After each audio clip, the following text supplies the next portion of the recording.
ಸಚಿವರಾಗಿ ಪ್ರಮಾಣವಚನ ಸ್ವೀಕಾರ ಮಾಡಿದ್ದಾರೆ. ಬನ್ನಿ ನಮ್ಮ ಸರ್, ತಾವು ನಿರೀಕ್ಷೆ ಮಾಡಿದ್ರೆ ಹೇಗೆ?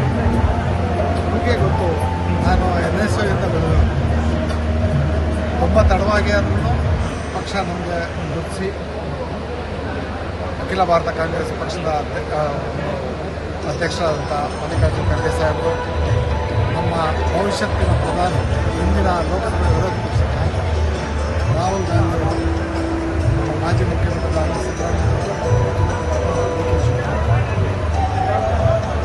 ಸೂಕ್ತ ಸಮಯದಲ್ಲಿ ಸೂಕ್ತ ನಿರ್ಧಾರವನ್ನು ಜವಾಬ್ದಾರಿಯಿಂದ ನೀಡೋದ್ರ ಮುಖಾಂತರ ನಮಗೆ ಇನ್ನಷ್ಟು ಕಾರ್ಯಕ್ಷಮತೆಯನ್ನು ಹೆಚ್ಚಿಸಿಕೊಳ್ಳುವಂಥ ಒಂದು ದಿಕ್ಕಿನಲ್ಲಿ ಸಾಗೋದಕ್ಕೆ ಅವಕಾಶ ಇದೆ. ಸರ್, ಹಳೆ ಮೈಸೂರು ಭಾಗದಲ್ಲಿ ಹೆಚ್ಚಿನವಾದಂಥ ಶಕ್ತಿಯನ್ನು ಕೊಟ್ಟಿದ್ದಾರೆ. ಮಂಡ್ಯದಲ್ಲಿ 2 ಪಾರ್ಟಿಗಳನ್ನು ಕೊಟ್ಟಿರುವಂಥದ್ದು ಇದು ಏನು ಮೆಸೇಜ್? ಚುನಾವಣೆ ಸಂದರ್ಭದಲ್ಲಿ ನೀವು 5 ಸೀಟು ಗೆದ್ದರೆ 2 ಸ್ಥಾನ ನಿಮಗೆ ಕೊಡ್ತೀವಿ ಅಂತ ಪ್ರಾಮಿಸ್ ಮಾಡಿ ಮಾತು ಉಳಿಸ್ಕೊಂಡಿದ್ದಾರೆ.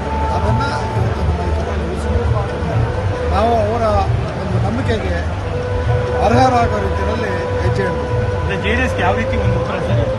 ನಾವು ಜನಪರವಾಗಿದ್ದರೆ ವಿರೋಧಿ ಯಾರೇ ಇರಲಿ, ನಾವು ಅವ್ರನ್ನ ಟೀಕೆ ಮಾಡ್ಕೊಂಡು ಬೆಳಿಬೇಕಾದ ಅವಶ್ಯಕತೆ ಇಲ್ಲ.